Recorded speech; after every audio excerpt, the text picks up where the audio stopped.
જે પ્રમાણે ઉત્સાહ અને જે હોલ અત્યારે નાનો પડી રહ્યો છે એટલે બધા થોડું એડજસ્ટમેન્ટ કરીને નીચે બધા બેસી ગયા છો. તમે સાથ અને સહકાર આપી રહ્યા છો એ બદલ આપ સૌનો પણ આભાર.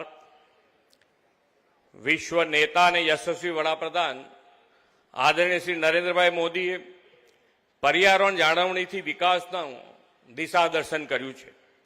તેમણે હંમેશા વન સાથે જન અને પ્રકૃતિ સાથે સંસ્કૃતિ જોડવાનો અભિગમ રાખ્યો છે. કેન્દ્રીય ગૃહ અને પ્રથમ સહકારિતા મંત્રી આદરણીય શ્રી અમિતભાઈ શાહ સાહેબના નેતૃત્વમાં એ આજે અહીં સાકાર થઈ રહ્યું છે. ગાંધીનગર લોકસભા હરિયાળી લોકસભાના મંત્ર સાથે આજે લોક ભાગીદારીથી વિક્રમી વૃક્ષારોપણ થવાનું છે. તેમણે લોકોને વૃક્ષારોપણ અભિયાનનો ભાગ બનવાની હાકલ કરી. લોકો હોંશભેર જોડાતા ગયા અને વૃક્ષારોપણ જન આંદોલન બની ગયું છે. ગાંધીનગર લોકસભા મતક્ષેત્રમાં 1 કરોડથી વધુ વૃક્ષો વાવવાનો તેમનો લક્ષ્યાંક છે. પર્યાવરણ સંરક્ષણમાં સહભાગી થનાર સૌને હું આ અવસરે અભિનંદન પાઠવું છું. આદરણીય વડાપ્રધાન શ્રી નરેન્દ્રભાઈ મોદી સાહેબે પર્યાવરણની જાળવણી અને સંરક્ષણ માટે બેક ટુ બેઝિકનો મંત્ર આપ્યો છે. પર્યાવરણ સાથે સંતુલન જાળવણીને જીવન જીવવાની આપણી પ્રાચીન પરંપરાઓ અનુસાર તેમણે મિશન લાઈફનો કોન્સેપ્ટ આપ્યો છે. પાણી, વીજળી, શુદ્ધ હવા, સ્વચ્છતા દરેક ક્ષેત્રમાં પર્યાવરણ પ્રિય વિકાસનો તેમનો ધ્યેય છે. શ્રી મોદી સાહેબે સમય કરતાં 2 ડગલા આગળ વિચારીને પર્યાવરણના પડકાર અને ક્લાઇમેટ ચેન્જની આફતને અવસરમાં પલટાવી છે. જ્યારે દુનિયામાં ક્લાઇમેટ ચેન્જની વાતો થતી હતી ત્યારે મુખ્યમંત્રી તરીકે તેમણે ગુજરાતમાં અલાયદો ક્લાઇમેટ ચેન્જ વિભાગ શરૂ કરાવ્યો હતો.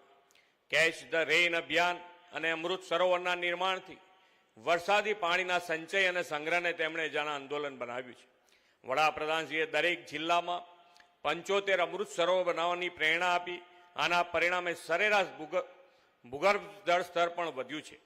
એક પેડ માં કે નામ 2.0માં 10 કરોડ 96 લાખ વૃક્ષો, શહેરોમાં ઓક્સિજન પાર્ક નિર્માણ અને 82 નમો વડ વનમાં 14,000થી વધુ વડનું વાવેતર કરીને શહેરો અને નગરોમાં ગ્રીન કવર વધાર્યું છે. વડાપ્રધાનશ્રીએ રાસાયણિક ખાતર મુક્ત પ્રાકૃતિક ખેતીથી જમીન અને લોકોનું સ્વાસ્થ્ય સુધારવાની ચિંતા કરી છે. આજે આદરણીય શ્રી અમિતભાઈ શાહ સાહેબના નેતૃત્વમાં પર્યાવરણ સુરક્ષા માટેના આપણા અભિયાનને બમણો વેગ મળ્યો છે અને આવનારી પેઢીને સ્વચ્છ વાતાવરણ આપવાનું પવિત્ર કામ થયું છે.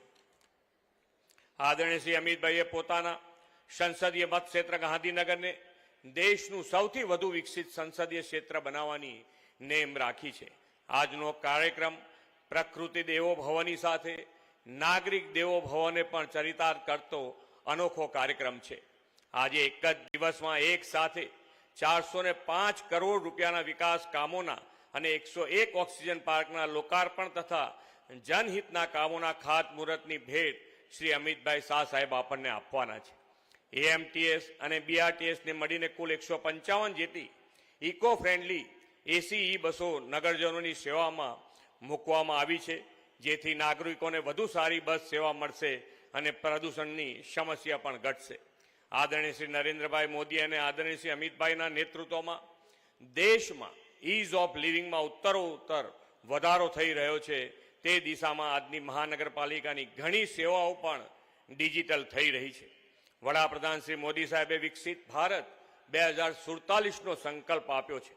વિકસિત ભારત માટે શ્રી અમિતભાઈના માર્ગદર્શનમાં સ્વસ્થ, સ્વચ્છ, ગ્રીન ક્લીન અને આત્મનિર્ભર હરિયાળું ગુજરાત બનાવીએ એ જ અપેક્ષા સાથે વિરમું છું. ભારત માતા કી જય. વંદે માતરમ. જય જય ગરવી ગુજરાત.